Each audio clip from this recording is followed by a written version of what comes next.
बारसोई में मोहर्रम पर्व को लेकर प्रशासन पूरी तरह मुस्तैद हो गया है।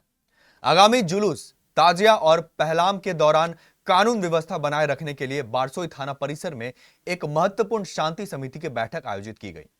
थाना अध्यक्ष उमेश कुमार की अध्यक्षता में हुई इस बैठक में असामाजिक तत्वों और अफवाहों फैलाने वालों को कड़ा संदेश दिया गया। बैठक में पुलिस अधिकारियों, अखाड़ा समितियों, जनप्रतिनिधियों और स्थानीय गणमान्य लोगों ने हिस्सा लिया। बैठक का मुख्य उद्देश्य पर्व को शांतिपूर्ण और आपसी भाईचारे के साथ संपन्न कराना था। प्रशासन ने साफ शब्दों में चेतावनी दी है कि पर्व के दौरान हुड़दंग करने या सोशल मीडिया पर भ्रामक और भड़काऊ पोस्ट शेयर करने वालों पर सख्त कार्रवाई की जाएगी। बैठक में कई महत्वपूर्ण दिशा निर्देश दिए गए। थाना अध्यक्ष उमेश कुमार ने बताया कि मोहर्रम के दौरान संवेदनशील स्थानों पर अतिरिक्त पुलिस बल की तैनाती की जाएगी। प्रशासन सोशल मीडिया की हर गतिविधि पर लगातार नजर रख रहा है और लोगों से अपील की गई है कि बिना पुष्टि के कोई भी संदिग्ध सूचना या वीडियो साझा ना करे। इसके साथ ही खलीफाओं से ताजिया और पहलाम के मार्ग व समय की जानकारी ली गई है। अधिकारियों ने निर्देश दिया है कि यातायात और सुरक्षा व्यवस्था को देखते हुए निर्धारित रूट चार्ट और समय सीमा का सख्ती से पालन किया जाए। थानाध्यक्ष ने स्पष्ट किया है कि मुहर्रम का पर्व आपसी भाईचारे का प्रतीक है और कानून व्यवस्था से खिलवाड़ करने की इजाजत किसी को नहीं दी जाएगी। उन्होंने सभी कमेटियों से अपील की है कि वे प्रशासन द्वारा तय गाइडलाइंस के भीतर ही जुलूस संपन्न कराएं। संवेदनशील पर्व में गिना जाता है।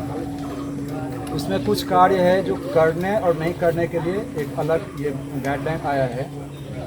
तो सबसे पहला काम है कि आवेदन आप आज निश्चित रूप से कर दें। आपके यहाँ जो आयोजन किया जाएगा उसमें कार्यक्रम किस तरह की होगी, कितने लोग शामिल होंगे और बाजा जो लाउड स्पीकर अलाउ होगा जब आप अनुज्ञप्ति प्राप्त कर लेंगे।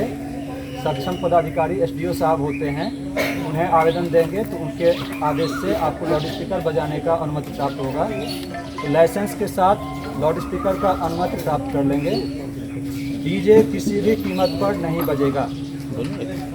डीजे यदि बजेगा, डीजे पर पूर्ण प्रतिबंध है। माननीय उच्च न्यायालय का गाइडलाइन है और इसका पालन हमेशा से होता रहा है, आगे भी होता रहेगा।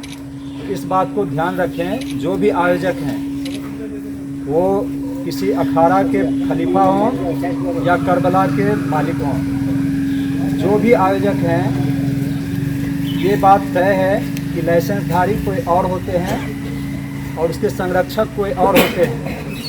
आयोजन जो होता है ये सामूहिक आयोजन है, किसी एक आदमी के द्वारा ये आयोजित नहीं होता है, ये समूह के द्वारा आयोजित होता है। और उसे हम लोग जो पूर्व वर्ष में आप लोगों ने किया है वो हमारे यहाँ अभिलेख है, उससे भी हम उसको सूचना संग्रह करते हैं, आपके माध्यम से भी करते हैं। और उस आधार पर हमने ग्रुप तैयार किया हुआ है और आपसे भी साक्षात्कार के माध्यम से आपसे ले रहे हैं कि आप जो आयोजन कर रहे हैं उसमें कौन शामिल होने वाले हैं, कितने लोग शामिल होंगे, क्या आपका उपकरण होगा और किस उपकरण के साथ कहाँ से किस रूप से आप जाएंगे, सब तय रहता है, पूर्व निर्धारित रहता है। तो पूर्व निर्धारित जो रहेगा, जो लाइसेंस में रूट चार्ट दिए रहेंगे उसी का पालन होगा। जो टाइम लाइन रहेगा, टाइम लाइन का ही पालन होगा। हम लोग विकास की ओर बढ़ रहे हैं तो इन सारी बातों में ये बात भी ध्यान रखा जाता है कि समय का बहुत ही अधिक महत्व है।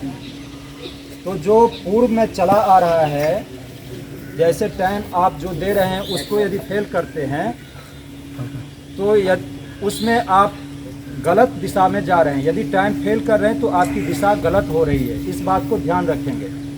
हमारे बारसोई संवाददाता जयराम ने बताया कि बैठक के दौरान अखाड़ा समितियों के प्रतिनिधियों ने भी अपनी समस्याएं और जरूरतें प्रशासन के सामने रखी, जिस पर अधिकारियों ने हर संभव सहयोग का आश्वासन दिया।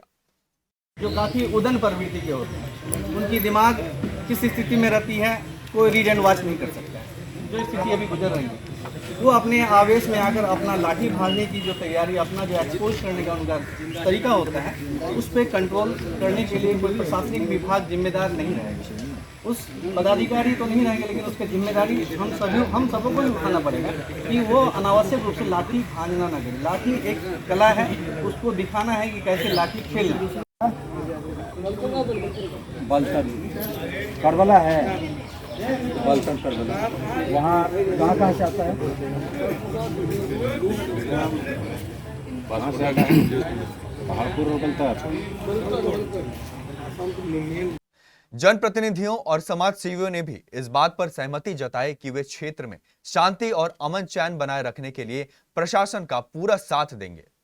कटिहार का एक ऐसा हॉस्पिटल जिसमें 10 विशेषज्ञ डॉक्टरों द्वारा सभी तरह के रोगों का उच्च स्तरीय इलाज तो होता ही है, यहाँ 24/7 फुल हाईटेक ICU की सुविधा भी उपलब्ध है। ममता नर्सिंग होम में मैक्स हॉस्पिटल दिल्ली के अनुभवी और AMU अलीगढ़ से प्रशिक्षण प्राप्त ICU विशेषज्ञ डॉक्टर रजीउल्लाह सिद्दीकी और उनकी पूरी टीम 24/7 ICU में रोगियों की विशेष देखभाल करती है। ममता नर्सिंग होम में ICU में वेंटिलेटर और ऑक्सीजन सहित सभी आवश्यक उपकरणों की सहायता से डॉक्टर रजीउल्लाह सिद्दीकी और उनकी पूरी टीम रोगी की हर धड़कन और हर सांस पर नजर रखती है। ममता नर्सिंग होम में इलाज का खर्च भी दूसरे अस्पतालों से काफी कम है। अगर किसी रोगी का high blood pressure, uncontrolled sugar, सांस फूलने और लकवा मारने जैसी है नाजुक स्थिति, पेट में जमा हो गया है पानी और फूल रहा है पेट, या फिर फेफड़ा, गुर्दा और लीवर हो गया हो फेल, तो हमारे विशेषज्ञ डॉक्टरों की टीम अत्याधुनिक टेक्नोलॉजी से आपके इलाज और सेवा के लिए 24/7 है तत्पर। विशेषज्ञ डॉक्टर एवं अत्याधुनिक टेक्नोलॉजी से सुसज्जित कटिहार का एकमात्र हॉस्पिटल ममता नर्सिंग होम, मनिया पुल के पश्चिम नियर सुर तुलसी कॉलेज, डेहरिया भट्टा, कटिहार।